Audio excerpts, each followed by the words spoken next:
Hi, I'm Beverly, and welcome back to the Caregivers table. I'm so glad you're here. If you're caring for a loved one, a parent, a spouse, a child, or even a friend, this space is for you. Each week, I share a few minutes of encouragement, a simple tip, stories from my own caregiving journey, and the honest truth about caregiving that people don't always say out loud. And through it all, a gentle reminder, you don't have to walk this road alone. So take a breath, settle in, and let's spend a little time together at the Caregivers table. Today, we're stepping into a tender, honest space. One many caregivers feel, but rarely name. We're talking about resentment. Not resentment toward the person you love, but toward the situation you never asked for, the weight you didn't choose, and the exhaustion that keeps piling up. If you've ever felt irritated, withdrawn, numb, or guilty for needing a break, you're not alone.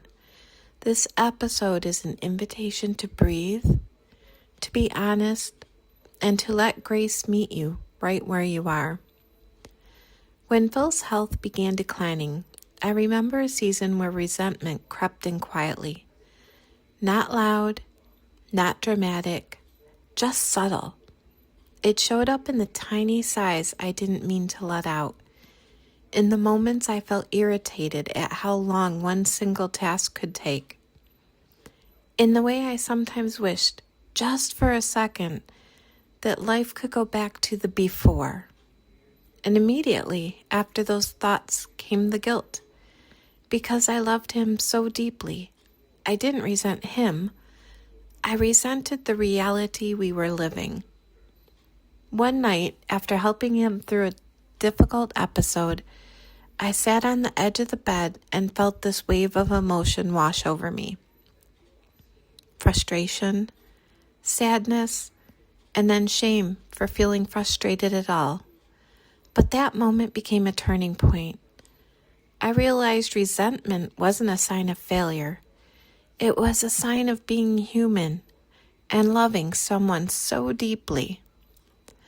Resentment often grows in the shadows, in the places we don't talk about because we're afraid it means we're ungrateful or unloving. But resentment is really about the person. It's about the cost, the constant vigilance, the emotional load, the loss of your own time, your own identity, or freedom, the grief of watching someone you love change. Resentment is a signal, not of selfishness, but of depletion. And when we ignore it, it doesn't disappear. It leaks out through irritability, emotional distance, or numbness. It shows up in the moments we feel checked out, even when we're still doing everything we're supposed to do, going through the motions. Naming resentment doesn't make you a bad caregiver. It makes you a very honest one. I felt this way with my mom too. There are days when her confusion is heavier than usual, when every question is repeated, when every outing feels like navigating a maze. And sometimes resentment whispers, I'm tired. I didn't expect this chapter. I miss who she used to be.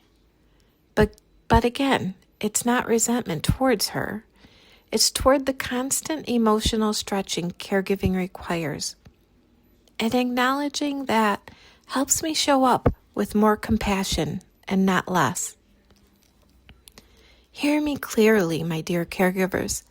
Feeling resentment does not mean you're failing. It does not mean you're unloving. It does not mean you're ungrateful. It means you're carrying far more than one heart should have to carry alone. Resentment is a normal emotion, and it's a normal response to chronic stress, grief, and responsibility. It's a sign you need rest, support, or emotional space, not a sign you need to try harder. You are allowed to feel what you feel. You are allowed to be honest, and you are allowed to be human. Psalms 103:13 says, "As a father has compassion on his children, so the Lord has compassion on those who fear him." Compassion isn't just something God asked you to give. It's something he pours over you. God doesn't shame your exhaustion. He doesn't scold your frustration. He meets you with compassion, even in the emotions you don't want to admit. And his compassion becomes the doorway to your own compassion. This week, try this simple practice. Name the resentment without judging it. Say it out loud or write it down. I resent how tired I am. I resent how much responsibility I carry. I resent that I don't have time for myself. I resent that it's all on my shoulders. Then add one more sentence. And it's okay for me to feel this way. Naming it releases the pressure. Accepting it removes the shame. And once the shame is gone, healing can begin. You're doing such an important work. You are loving in ways most people will never see.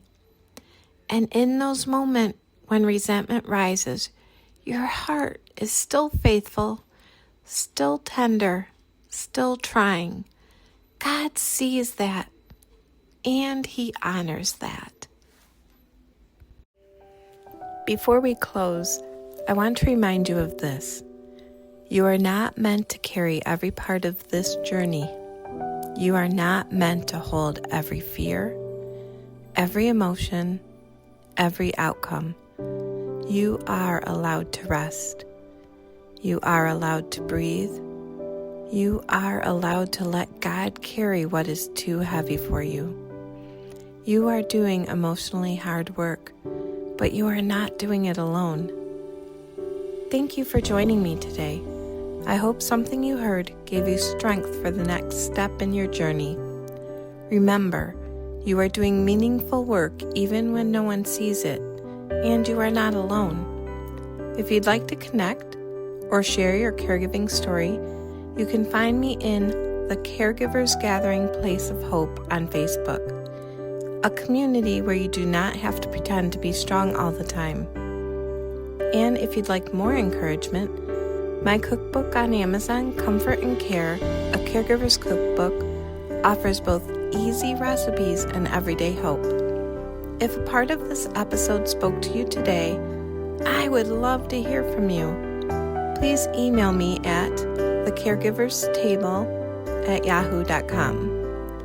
Thanks for listening, and I'll see you next time at The Caregiver's Table.